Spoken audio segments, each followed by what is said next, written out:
Welcome back and thank you for staying with us. It's time for the big interview on The Big Question. Joining us is the chair of the Salaries and Remunerations Commission, Serem. Remember, you can get in touch with us 22422. That is our SMS line. Also, you could use our hashtag The Big Question. That's one word online. We'd love to hear from you. Sarah, let's begin, very generally with your take on the Supreme Court's ruling in as far as, the teachers' pay dispute is concerned in the current strike. Thank you, Anne.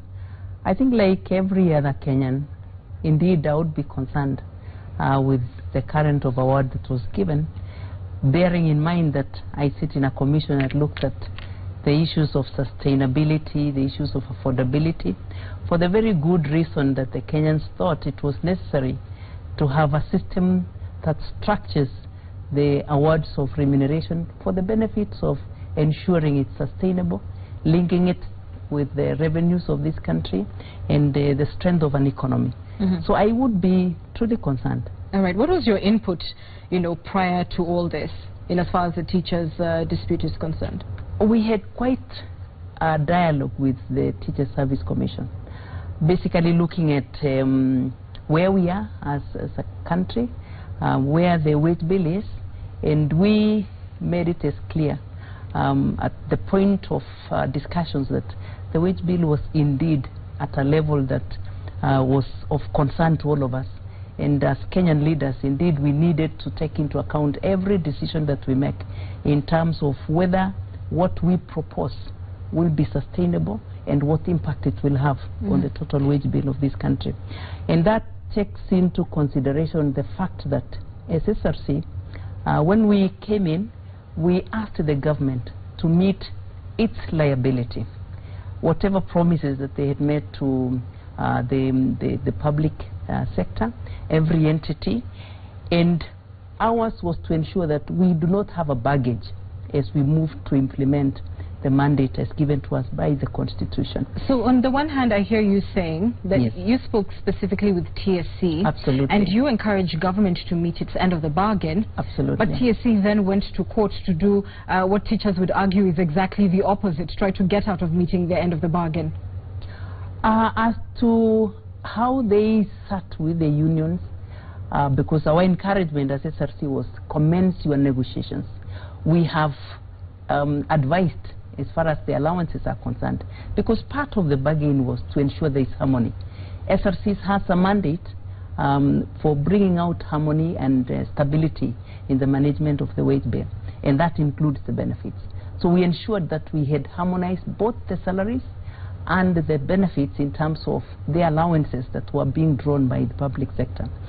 And that's part of what we advised the TSC, to sit with the union and negotiate along the lines that we advised on account of ensuring that there is harmony. So in terms of salary, once we had brought everybody on board in terms of making a standard, drawing standard salary, basic salary and allowances, we moved to the next stage, that we will now determine the value of every of the public servant, so that the compensation will be based on its worth. But at the point of your intervention, did you ever consider raising the basic pay, not even the allowances, the basic pay of teachers, which is now the 50 to 60 that we're talking about in court? Prior to that, we had harmonized it to the rest of the civil servants. So at that point, the issues of salary was a non-discussion item, because out of the harmonization, we had brought everybody to the same level, and therefore the question of raising salary was not a discussion matter. And in fact, we wrote a letter to that extent, that salary is not a question of discussion at this point, because we are moving into determining the relative worth of every employee, so that your compensation will be based on the value of that employee. So what you're saying is that salary could very well be a consideration a little later for teachers, but not now. Absolutely. All right. You've also talked about telling the government to meet its end of the bargain, and here is government with a Supreme Court ruling in hand and still saying we can't pay, we won't pay. What are you advising them now? That was prior to the 2012 harmonization. because the bargain at that point was teachers had not been harmonized with the rest of the civil servants. So part of the bargaining was to ensure that that harmony had been completed for every public sector. Moving forward, and considering the fact that as we moved in, the wage bill was already unsustainable, and it was necessary for us to take stopgap measures. One of that was to go in to run a job evaluation. In the meantime, ensuring that the government develops, or rather grows its economy, so that by the time we finish the job evaluation, that at least there will be resources available for a review. So that does not mean that we were not going to pay. Indeed, that was a preparation. The job evaluation we are undertaking has a component of salary review, which is a factor for consideration going forward. But you know, even when you talk about harmonization, teachers say that they are not subject to that, that they are unionized. Their pay is subject to negotiation instead of harmonization. And actually on Opinion Court on Thursday, Wilson Sosion, the Secretary General of the Kenya National Union of Teachers, further went on to say that their pay is not only about negotiation, but it is also based on the CPI, Consumer Price Index, and that every 4 years, that is something they will bring to the table when they demand a pay rise. What do you think of that? By the way, SRC does not take the powers of the union. Absolutely not. Indeed, those are the factors that we are going to develop to ensure that the cost of living is taken into account during negotiations. But we have to bear in mind one fact, and we are coming from an era where every sector negotiated its own pay, and we are where we are now because of that. The reason why SRC was established is we needed a body that will be looking at the issues of wage bill from a global perspective, and therefore linking that to the economic sustainability and the strength of the country. If that is not considered, what will happen? Because then teachers will come and they will then negotiate and take off with whatever agreements they have reached. The civil servants will also do the same. Likewise, we have to consider one fact, that we are belonging to a larger family. The revenues are from the very same source. The cake is the same, and we have to share it equally. It's a question of mandate here an issue as well, because teachers say really the person who should be in this conversation is the TSC and not SRC. Do you have absolute powers to determine what teachers are paid? Get back to the Constitution. We didn't create ourselves. The Constitution created us with a very, very clear mandate. What is our mandate? That we are to set and regularly review for state officers. We are to advise for the rest of the other public officers. And as we advise, and I truly want to read this part, we are supposed to take into consideration in performing our mandate, both in setting and in advice, that the Commission shall, it's not whether it will, whether it may, but it shall take into consideration the following principles. One, and very crucial for any of the country that considers development agenda, to ensure that the wage bill is fiscally sustainable. That there should also be consideration on attraction and retention of the necessary skills to run the business of this country. We are supposed to consider issues of productivity and performance.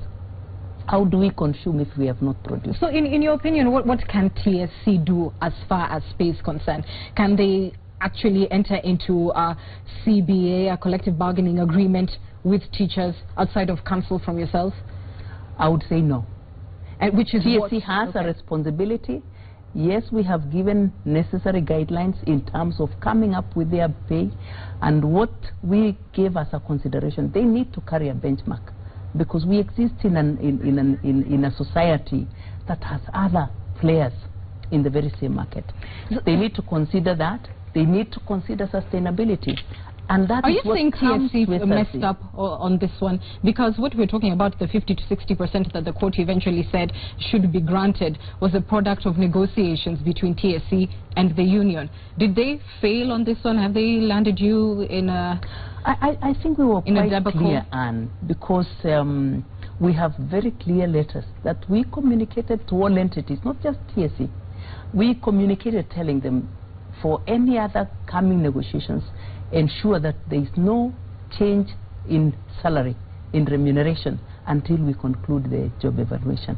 So if teachers, or TSC for that matter, floated any figure other than what SRC had advised, that was absolutely outside our advice.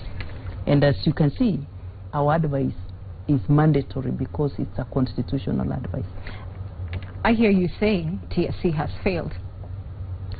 I am not sure I would buy in that.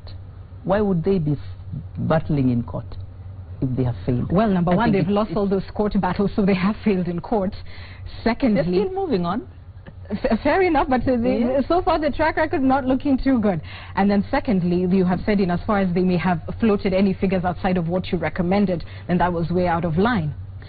What I understand a negotiation process to be, there is a proposal given by the union, and there will be a documented counter proposal from the management. Is that what happened with the TSC?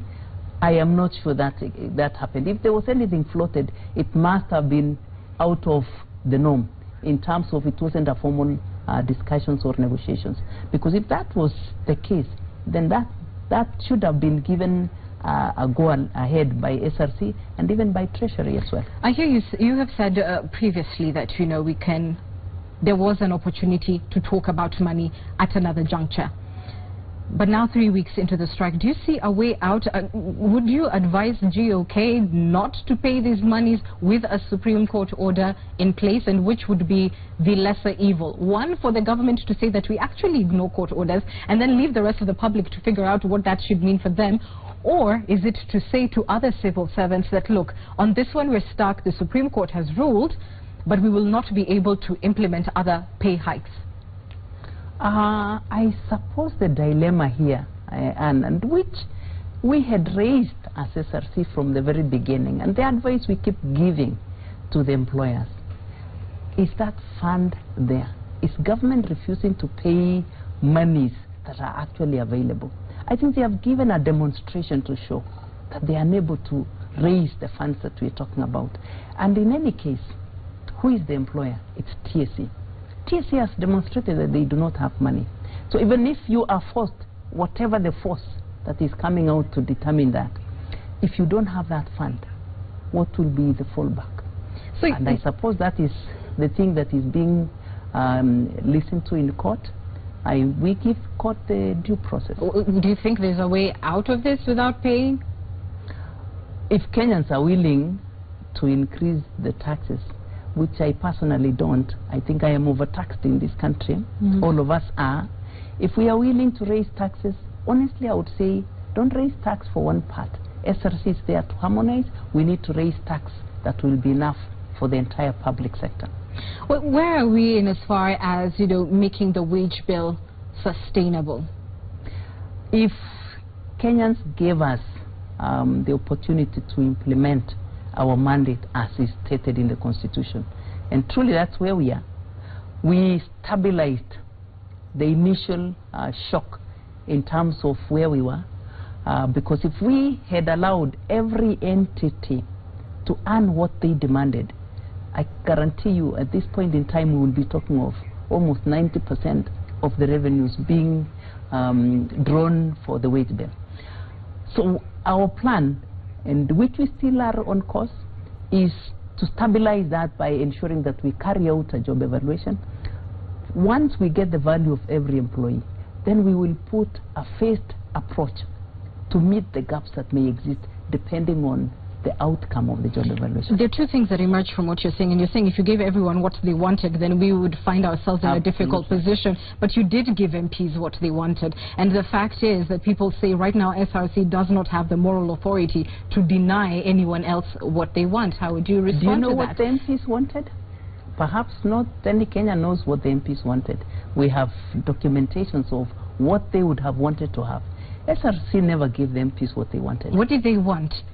MPs wanted where they were plus, because the demonstration they gave was we were getting well above 1 million shillings in the last government.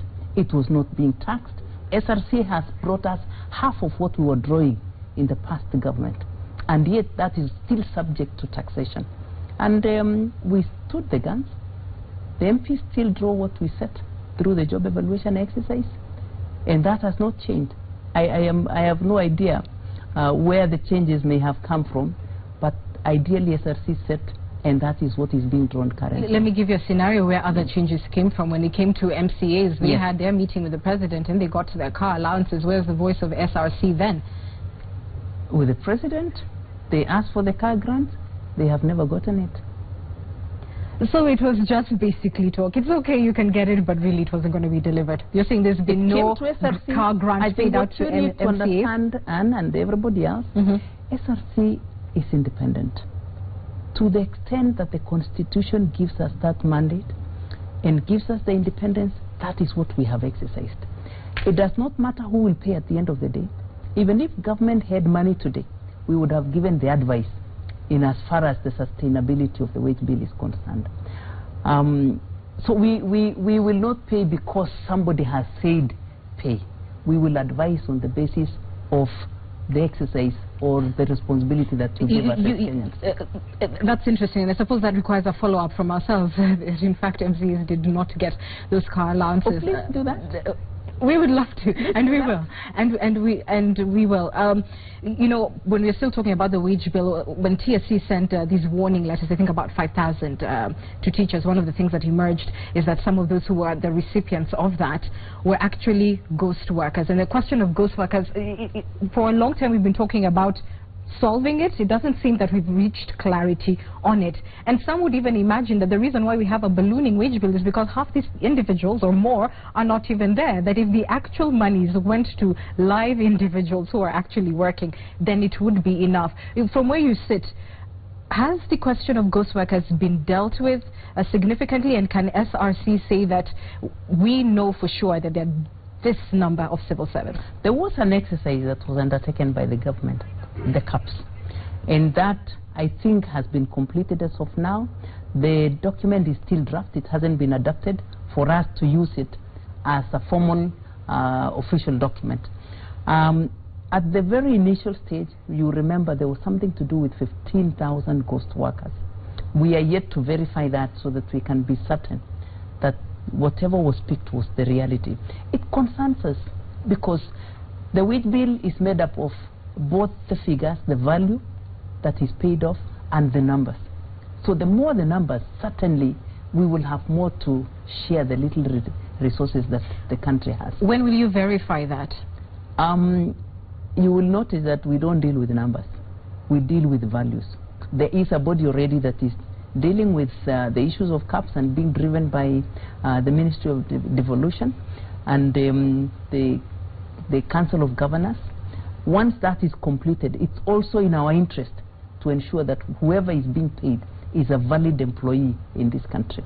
You know, the other question on the ballooning wage bill is that, you know, economists say instead of having, you know, allowances on the one hand and the basic wage on the other, which happens in the public service, that it's just smarter to have basic pay, full stop, and whatever civil servants do, you know, choose to do with that money, then it's really up to them. Are those proposals that SRC has been considering? Because I think they are, in fact. Yes. And at what stage are you in terms of just making this one pay? By the way, when we set the remuneration for the state officers, that's exactly what we did. Because we came up with a gross figure, and that figure had both the basic salary and allowances. For purposes of pension, we set a 60-40, 60 being basic salary to draw pension. And that is the direction we may be going even for the rest of the public sector. As we wind and that is important because you notice that within public sector we have a host of allowances. We want to consolidate that so that we can only give allowances that are facilitative, but any remunerative allowance will be factored in the basic salary. All right. As we wind up, some say that you're trying to regain lost spine by cracking the whip on teachers. Did SRC ever lose spine, and what is it that you would say you have achieved so far in office? We can only lose spine if the Constitution has been abolished. I think it's still there. Our anger is in the Constitution. And our mandate is as clear as is stated in the Constitution. We've never lost that. The fact that we haven't been talking doesn't mean we have not been working. We've advised several entities within the public sector. We've done the policy, wage policy, which we launched about 2-3 months ago. We are on job evaluation. It's a massive exercise.